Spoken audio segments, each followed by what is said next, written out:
if you are somebody who has been thinking about sitting with ayahuasca or has recently sat with ayahuasca, this video is for you. And in this video, what we're going to do is essentially cover all the questions that your head might be spinning, because personally, as somebody who's sat with ayahuasca and has sat with numerous forms of ayahuasca, I want to encourage anybody and everyone to sit with it as soon as possible, because I've never met anybody who has sat with it and was like, dang, I wish I would have waited. Instead, they're like, man, I wish I would have done this sooner. So before we get started, go ahead and subscribe to this channel, and anytime I create value, give it a thumbs up. And if you've got a question or comment, drop it in the comments below. I'd love to answer. So let's get started. Number one, what happens when you sign up for ayahuasca? This is the most unique part of the journey, I think, and in my own experience and in others' experience, there's this element of, as soon as you sign up, the lessons and the doors open, and phenomenally, like this is just a magical experience. And I think what you need to do is be open to what you're seeing, if that makes sense. And this comes from a state of just understanding that when the doors open, the lessons appear. And when the lessons appear, don't avoid them, don't run from them. Just sit there and essentially look at the lesson and see what is coming up. Because the sooner you can identify what your lesson is, the sooner you can get through it. And the sooner you can get through it, the better you'll feel. And to that degree, I don't know any specifics that I can share with you. In my own personal experience, and when I sat with ayahuasca and actually drank it instead of smoking it, the lessons that came up for me were lack, boundaries, and self-doubt. Those were my 3 core lessons. And currently now I'm 6 months post ayahuasca. I sat with it on October 23rd, 2024, and it is now May 8th, 2025. And that's what the second part of this video is, getting through the lessons, which we'll get to here in a little bit. But even as soon as you sign up, I think the doors open, the lessons appear, and that's where you're like, whoa, and you can take notes.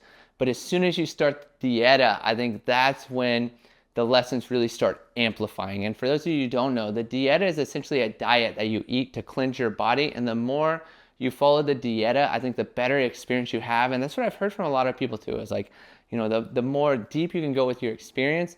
And essentially too, if you really focus on your Dieta or your diet and you eat all the foods correctly, you're going to have more of a positive experience. I myself and others do believe. And essentially, because the way somebody said or told me this was essentially like, if you follow the Dieta, Aya doesn't have to clean you out, and then you're purging less, and you get to go a little bit deeper and learn the lessons and, you know, experience the medicine and the magic of it. Versus if you didn't follow the diet, then essentially Aya is gonna, you know, conflict with it, or they say she's invasive, but there's a lot of interactions of MAOI inhibitors and DMT in our body. And essentially, your experience can be more of a purging, which could be a lesson of you towards discipline, versus actually going deep and learning like what Aya wants to share with you. And before I forget too, anybody who's about to sit with ayahuasca, is something I really want to pass with you, is the more you can experience and let the medicine experience life through you, the more wisdom and knowledge it'll transfer to you. And what I mean by this is essentially learning to fully relax your body and allowing your intention to be as simply allowing Aya to show you what she wants to teach you or what you're there for, instead of imposing your own intention of what you want her to teach you. If that makes sense. It's a lot. That's a lot. And especially, but if you're about to sit with it, that'll make sense to you, I think. And then let's talk about the Dieta. So whenever you start the Dieta, I think is when you realize how much you've been self-medicating, because essentially in the Dieta I did, and what's common is essentially no meat, no salt, no oils, no sugar, no caffeine, no alcohol, no weed, in a sense of digital detox, like, you know, not listening to music or anything that imposes harm or shame, or like just is toxic in a sense, or provocative, you know, in a sense of media, not watching like movies or shows that essentially elicit violence or anything that is negative, which is kind of a lot of content. And to that degree, if you even look at shows about like, you know, nature on Netflix, you'll see that they're rated, you know, PG for fear. You're going to see fear across the board in anything in media, you know, so just be aware of that. But essentially, by not having any of these sources, you're going to realize how much you've been self-medicating. And by that, like, essentially, like, sometimes people drink alcohol to avoid their emotions, or sometimes we smoke weed to dissociate from our realities. Sometimes we eat junk food. So processed food specifically is a perfect balance of salt, fat and sugars that give us a dopamine hit. And so when we stress eat, we're really just absorbing a cheap source of dopamine to soothe our pains. So you get the gist. So essentially the Dieta typically lasts from 7 weeks to 2 weeks, depending on how strict or how in depth you want to go. Mine was 2 weeks, but essentially what I learned was like how much I was using everything I just told you to essentially self-medicate and avoid my reality. And in not having those, you have to face your reality, which, as I mentioned, so when you sign up for it, the doors open and you get to start learning your lesson. Then as you're doing the Dieta, which sucked, I hated it, you really start to amplify what you've been covering up. And then before you know it, and I think the best part is definitely the ceremony, especially if you follow the Dieta, then you go to the ceremony and you finally, at least I did, I know others have, you have this moment of like relief and you're just like, oh, we're here. And you know, my ceremony was wonderful. And I will say, if you haven't sat in it, purging is probable. Some people don't purge, some people do purge. But what I even found out from my own purging experience was it was a lesson and it was very cleansing. And I would say I was somebody who didn't want to purge, and I was like, oh, I don't want to purge, I hate that. But even in the lessons, for instance, when I was in my ceremony, it took me high and we're selling 100 out of 100 on feelings and emotions. And I'm like, I love this.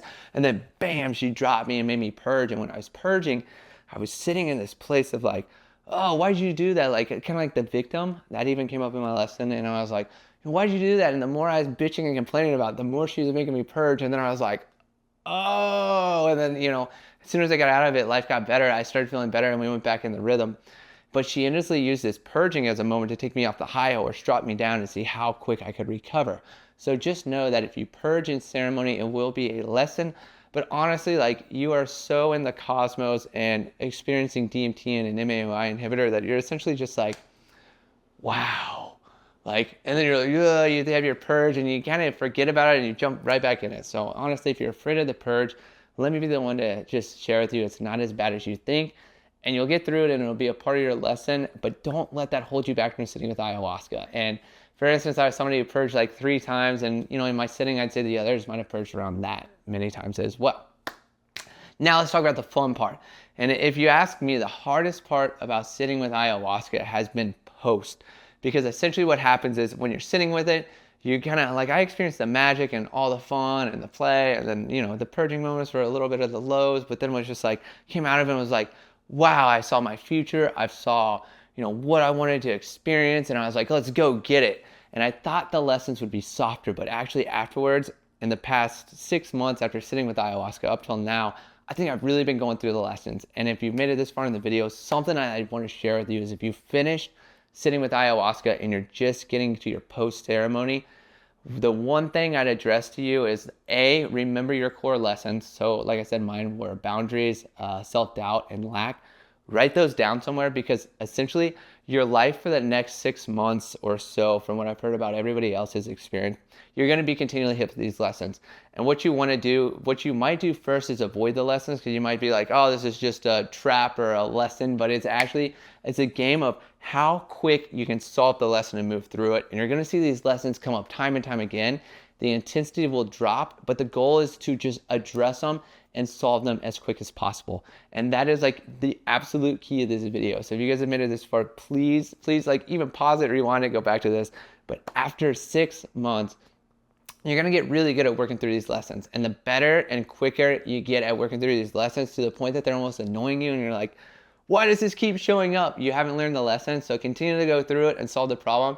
And then once it becomes pretty much subconscious, where you're like, like for instance, like a boundary issue appears and you're like, oh my gosh, here we go again. And the quicker you can solve it without letting it destroy or disrupt your day, that is when you've really gone through the lesson and you started to solve it, and you're gonna see them dissipate or essentially just dissolve all around you, which is the cool part. And that means that you're getting through it. And you'll also feel like, I'd say after ceremony for a week, you're kind of on this high horse, or even like 2 weeks, you're kind of on this high horse and life's really great and you're plugged in, and sometimes I will reactivate.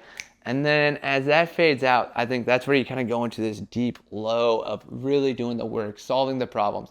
And I don't think a lot of people talk about this experience, which is why I really wanted to put it out there. It's like, I think 6 months to this point now, after sitting with Aya, is like, I feel like I'm through the lessons, but over about 3 months was kind of like the peak, or 4 months. It was just like, I'm telling you, I was like, I won't say drowning in my emotions and the problems, but there were a lot of experience that I was like, wow, this is a lot. I didn't plan on this, but and everything that came up throughout the way has been stuff that I've been wanting to work on and solve. But instead of being able to avoid it, I had to face it, because I will say, if you avoid the lessons, they will amplify and there's no getting around them. They will continue to build until you address them, or you hit a breaking point that knocks you on your butt, and then you have to address them. So like I said, if I can pass on anything to anybody sitting with Aya who has recently sat with Aya, is solve the problems as they appear, because the more you work on solving them, the more they'll lessen their power, or they'll lose their power over you, and you'll get through the lesson sooner, which is what you're trying to do, and then you'll transform into the greater version of yourself. And the last point I want to make here is, like, none of this is the universe really like imposing its will on you. You might hit a victim mode or be like, why is this happening to me? Like, what? I signed up to this to make me better. And essentially what is happening is it's making you better. But what I believe ayahuasca is sitting with your higher self through a plant medicine that connects you to your higher self and allows you to learn from higher version of yourself, or better version of yourself, of what you need to change in this moment. And essentially what happens after we sit with ayahuasca is we go through this massive growth. And it's like growing pains as a kid. You're experiencing this as an adult, but essentially what happens is you're in this stressed out state those 6 months after sitting with ayahuasca, because essentially what you're doing is breaking all the old patterns, and we're creatures of patterns, and essentially we wind these patterns tight. So what we're doing is unwinding the patterns, and then our brain goes into this stressed out state where it's trying to identify a new pattern. So it's reaching and it's stressing out our brain, but essentially what we're doing is recreating a new pattern that we're creating our new lifestyle from.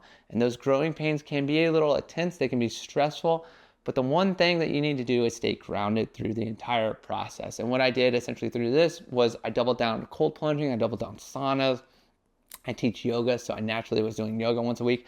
But most importantly, I took a bunch of rest, and I'm not much of a rester, but man, I really focused on resting and really just, journaling. I never really done that, but really just understanding what I was feeling, why I was feeling it, and how I could overcome those feelings or transmute them into essentially my healing, and transmuting and integrating that whole experience into my being. And I think that is the key, is learning how to integrate your experience into your reality. And the sooner you can do that, the sooner you can solve your problems. And the sooner you can solve your problems, the sooner you can be the better version of yourself, and the reason that you sat with Aya initially. So guys, hopefully that answers your questions. If you have any other questions about Aya, I'd love to chat with you, or even Changa. Changa is actually what got me into this ayahuasca stuff in the first place, and then I sat with Aya, and I think both experiences are great. And if you're somebody who's hesitating to sit with Aya and drink it due to the duration of being about 4 to 6 hours, I highly, highly recommend sitting with Changa. Changa is a smokable form, a little bit more intense, a little bit more cerebral, less sensory, but it really allows you to understand what it's like to sit with Aya, and they're completely the same visual experience in sitting with the plant medicine. It's the same. It's just one, Changa is more cerebral, more visual, more intense, but a shorter duration, only about 10 to 15 minutes. While when you drink ayahuasca, it's kind of like eating an edible in marijuana as opposed to smoking it. You feel it more in your body, you feel more of the sensory, and you have a longer experience to really sit with it, embody it, and learn from it. And I think you remember it a lot more when you drink it rather than smoke it, but you guys get the gist. Anyways, if you have a question, I'd love to answer them. Drop them in the comments below. If you guys like this video, be sure to like it. And if you like this content, I'm going to be doing more of this, as my analytics show that people are really interested in me talking about Changa and ayahuasca. So if you guys would like to see more of these videos, be sure to subscribe to this channel. And thank you so much for watching. Have a great day, and good luck on your experience, or great luck integrating your experience as you move forward and you heal. Thank you guys, and have a good day.